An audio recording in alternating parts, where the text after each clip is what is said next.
Ayo, satu, dua, tiga. Assalamualaikum warahmatullahi wabarakatuh.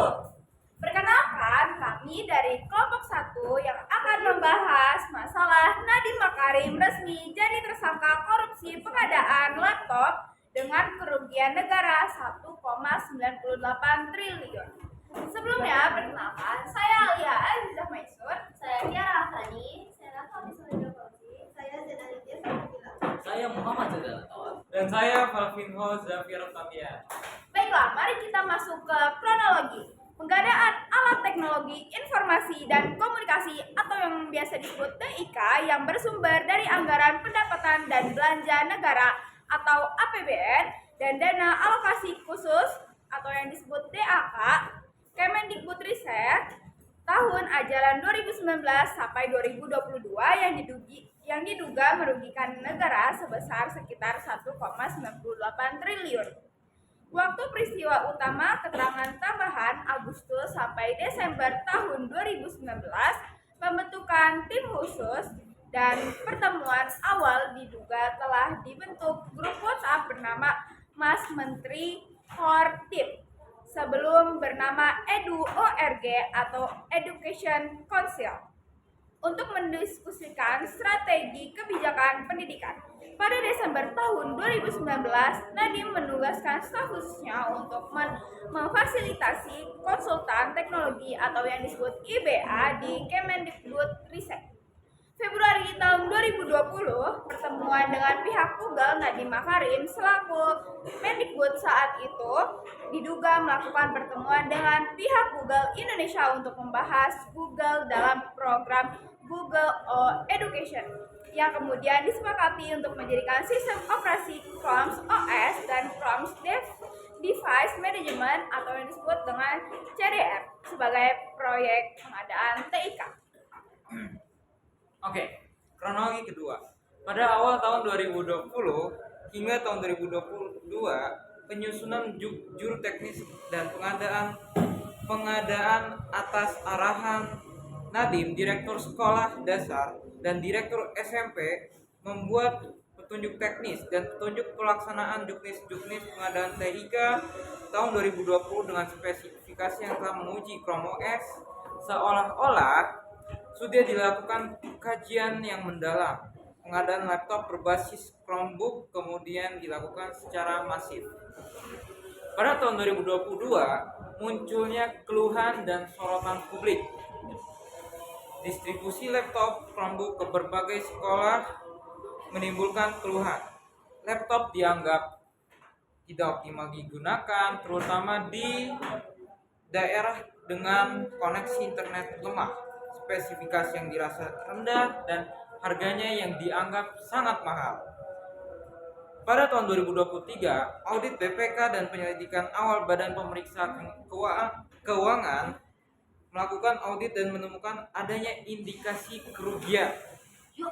Negara, Kejaksaan Agung membuka penyelidikan terhadap dugaan korupsi pengadaan laptop ini.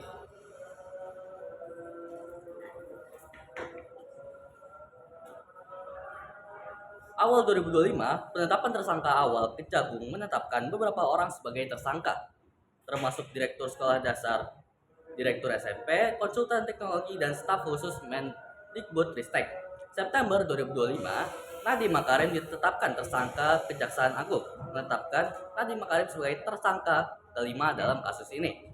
September 2025 hingga sekarang, proses hukum berlanjut. Nadiem Makarim ditahan selama 20 hari di Rutan Salemba dan membantah keterlibatan dalam kasus yang menyebabkan kerugian negara. Proses penyidikan dan persidangan terhadap para tersangka terus berjalan untuk mengusut aliran dana dan peran masing-masing. Oke, alasan kami memilih alasan kami memilih kasus ini. Yang pertama, karena kasus ini merugikan negara atau dana APBN dan dana negara lainnya sekitar sebesar 1,9 triliun rupiah.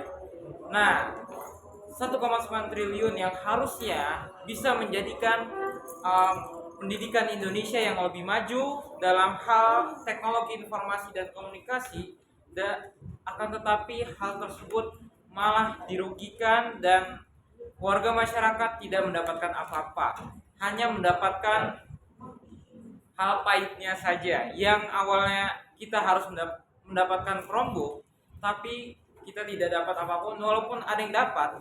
Itu orang-orang yang di pedalaman, di desa-desa pedalaman, yang dimana di situ Chromebook itu tidak bisa terpakai karena minimnya koneksi internet atau wifi. Selain itu, kasus ini menarik untuk dikaji karena melibatkan pejabat publik dan dengan latar belakang profesional, muda, dan juga berprestasi seperti Nadiem Makarim itu sendiri. Hal ini menimbulkan pertanyaan penting mengenai transparansi, pengawasan, dan juga akuntabilitas dalam pengelolaan anggaran negara bahkan di bawah kepemimpinan yang dianggap inovatif. Selanjutnya yaitu dasar hukum. Undang-Undang Nomor 31 Tahun 1999 yang telah diubah menjadi Undang-Undang Nomor 20 Tahun 2001 yang berbunyi mengatur tentang pemberantasan tindak pidana korupsi. Pasal 2 ayat 1 mengatur tentang perbuatan melawan hukum, memperkaya diri sendiri atau orang lain atau suatu koperasi yang dapat merugikan keuangan negara.